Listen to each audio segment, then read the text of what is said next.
Welcome to Mostly Sci-Fi. My name is Mostly Sci-Fi. I'm your host. Please like and subscribe.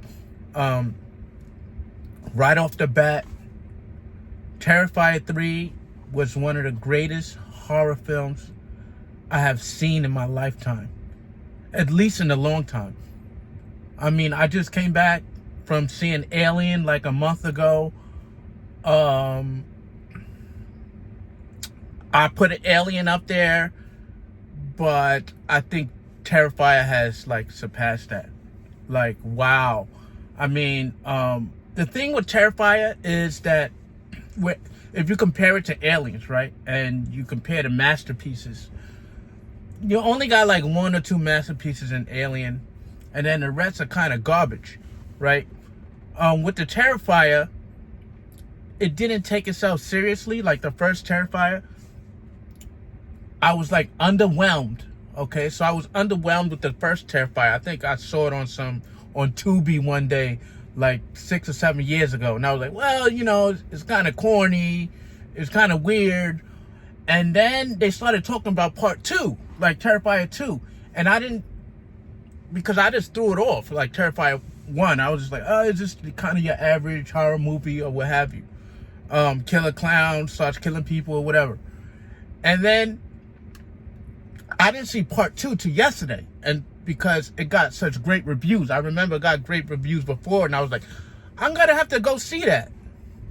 I mean, how can a movie that was kind of corny become so great? You know what I mean? It's usually not, it doesn't work like that, right? So yesterday I saw Terrifier 2, and that was damn good. Like, I was like, holy crap. Like, Damien Leone, whatever his name is, the director, he improved a great deal from part 1 to part 2. Like, it could only get better, you know what I mean? And then there are 2 horror movies out now, Smile 2 and Terrifier 3. And I was like, all right, let me give Terrifier 3 a try, because Terrifier 2 was good. Terrifier 3 was even better. And I'm like, oh my goodness, you do not have horror franchises that get better and better as they go along. You just don't.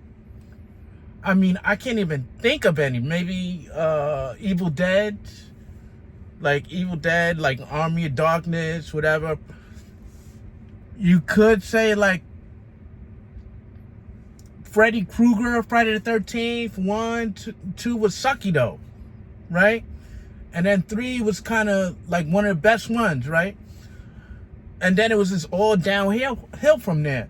But Terrifier, they interlocked so well, and it doesn't take it seriously. Now, the movie that I saw before Terrifier was The Joker.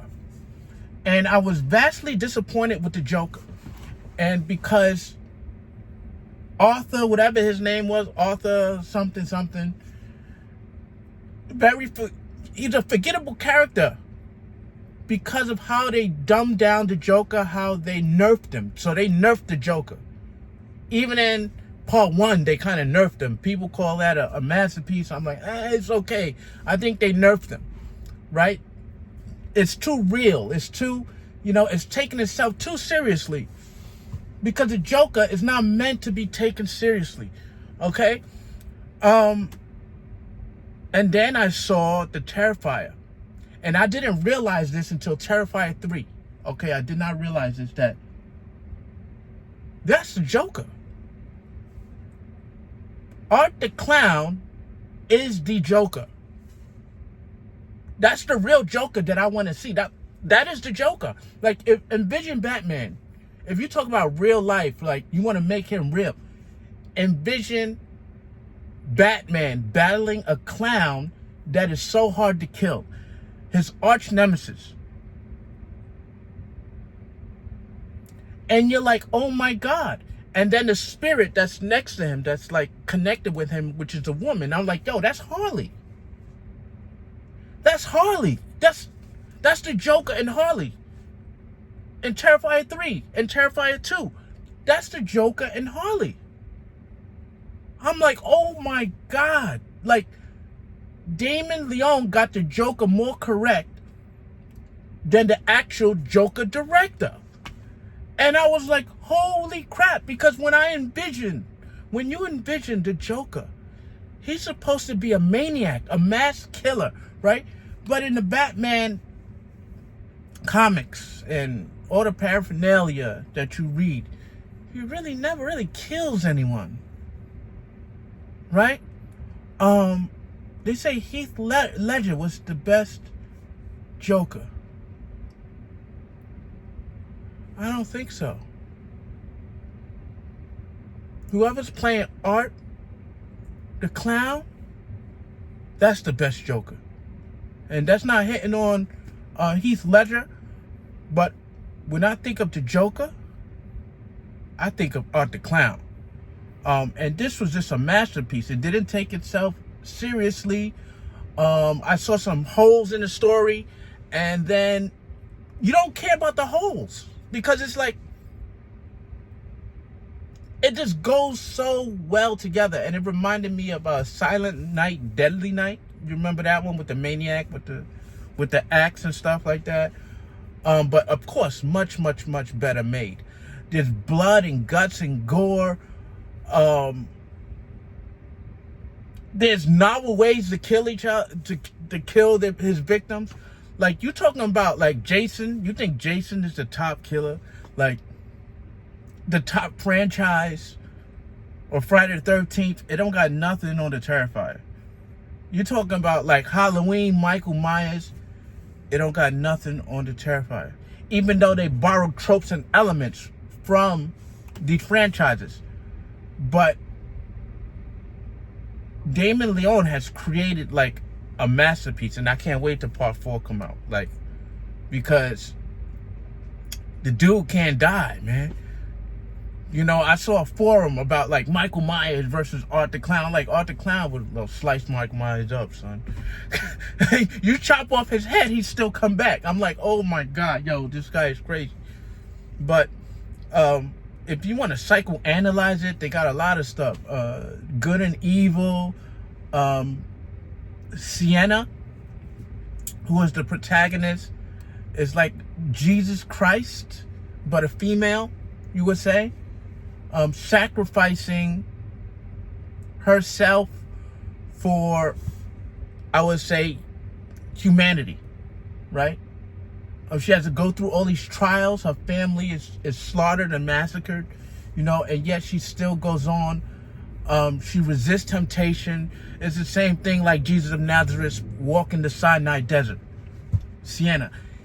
And it's so corny, like even down to the sword. Like the sword that she got is like this Romulus sword. You know, like this little Roman sword. And you're like, this thing can't do nothing to it looks basically like a toy sword, but she's cutting heads off with it, and you're just like, I don't care. You know, I don't care. And they fit part 1, part 2, part 3 fit so well together, and that he gives us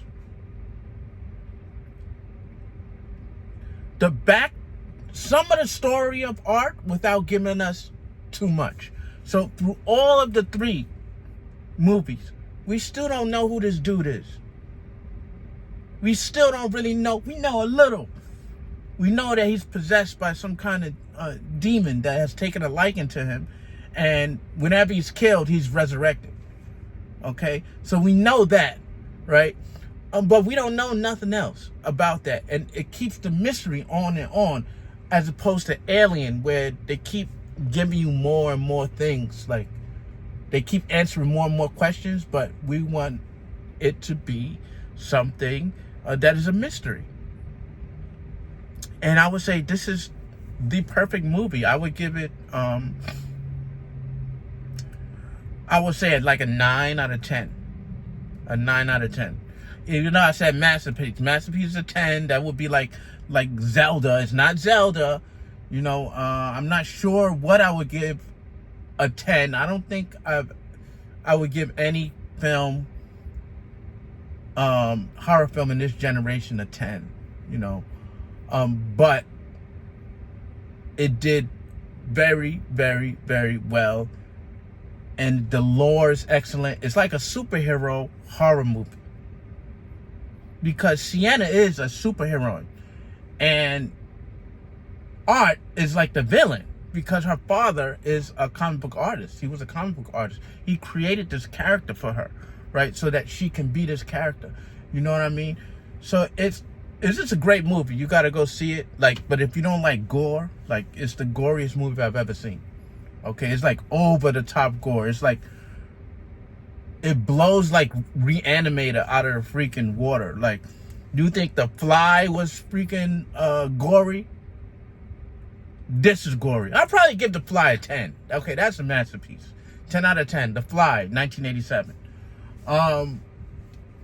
But wow. Go see that movie, man. Peace.